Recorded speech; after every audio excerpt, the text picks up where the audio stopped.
Welcome back, 8:43. Right now, there is a new push to lower prescription drug prices. So President Trump just signed an executive order. He's promising to lower prices by 30 to 80%. He said almost immediately the government will reduce what Medicare pays for drugs to the lowest price paid by other countries. This will cover some cancer drugs and also weight loss medications. The president did try something like this at the end of his first term, though it was blocked by the courts. Let's check in with Fox News business contributor and our good friend Gary Kaltbaum to get more on this. Gary, good morning. Always good to see you. And good morning to you. So how will this work? It's an executive order, which is a little different than getting passed in Congress. How does that affect things? Well, you said it best, blocked by the courts the last time. Look, it's not a secret that this has bubbled up many times over past years where people ask, how do I pay for a drug here? But if I went to Germany, it would be 80% less in price. And of course, the pharmaceutical companies would come out and say research and development. What the interesting part about this whole political move is that it usually is the Democrats that are yelling and screaming about price of drugs. Now we have a Republican, so it's going to play out over time.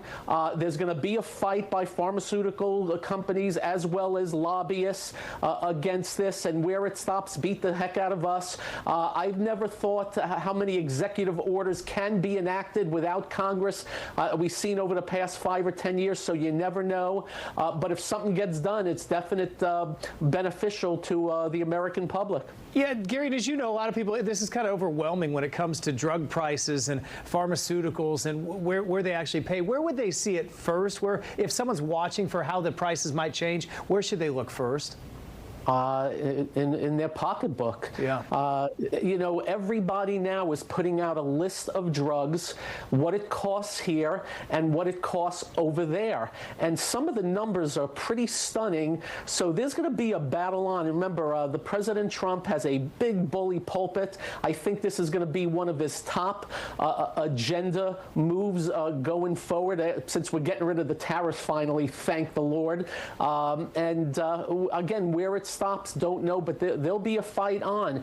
But when all is said and done, you know, I'm not a big price control guy, but when it comes to these prices, and all your viewers can go check out the prices, it again is stunning how you can find a cancer drug that you pay $5,000 here, but $1,000 in the UK. Again, that's going to be have to be addressed, and it's going to be addressed in public. Yeah, and I think the average person, Gary, really can't wrap their head around that. And we've seen it a little bit with some of the stuff coming out of the health side, that you mean there are different standards here versus Europe, but this is the same situation. Why would a drug be so much more expensive when you're just talking about a separate country? And I think the average person has a hard time with that.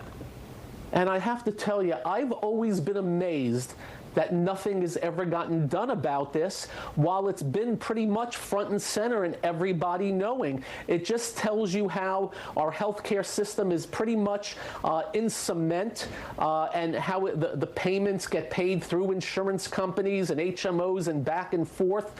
But again, I think this is because of the president and how noisy he can be and how loud he can be. I think we're going to get some movement on it. To what extent, I don't know, but I can promise you again, the pharmaceutical companies are already yelling and screaming. The lobbyists are going to be on Capitol Hill like crazy. And again, where it stops, don't know, but hopefully it's a benefit to the consumer eventually. Yeah, Gary, do they really battle for the consumer's will here? Because I think the average American would probably say they don't like the healthcare system, but they know it's so complex they wouldn't know what to fix. So, I mean, do maybe they target the consumer, or public opinion is on their side?